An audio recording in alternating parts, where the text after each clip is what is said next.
The camp was a collection of mud-caked tents and bedrolls, tossed out on the hummock in an unorganized fashion.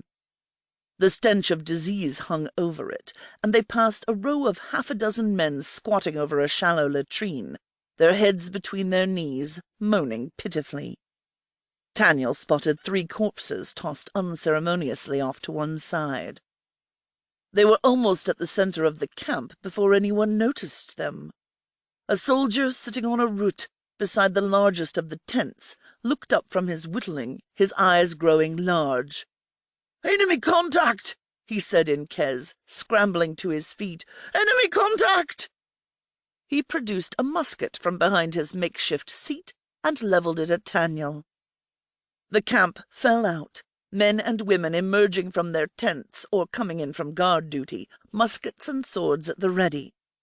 There was a general panicked shouting as they searched for the enemy, looking every which way, expecting an army to come pouring out of the cypress. An older gentleman emerged from the biggest tent. His shirt was undone at the collar and his face was pale, but his posture was impeccable as he pulled on his jacket, keeping a pistol in one hand at all times. A pair of pins on his jacket collar identified him as a major. He took stock of the situation at a glance, then eyed Ka-poel's bloody buckskins and gave Taniel a look up and down. He tossed the pistol away and took a long step from the closest soldier. He'd heard the stories. He knew exactly what he was dealing with. "Order in the camp!" he bellowed. Slowly the chaos died down, and Taniel soon found himself staring down the barrels of at least 50 muskets, as well as the major's unwavering gaze. "What's going on here?" the major demanded. Private Gibble licked his lips. "Sorry, sir. He came upon me on guard, sir." "Were you sleeping?" "No, sir. He was quiet as a ghost, sir." A murmur spread throughout the soldiers at the mention of the word ghost.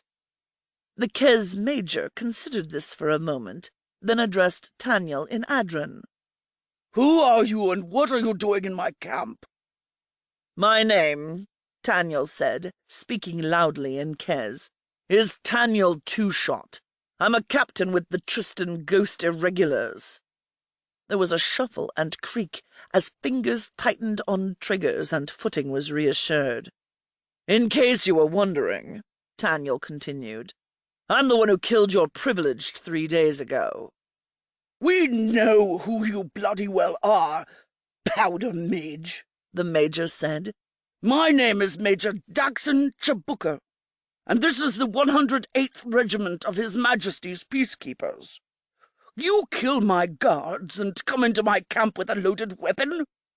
Give me one good reason why I shouldn't order my men to open fire." "I'll give you 2, Taniel said. "First off, my men have this hummock surrounded.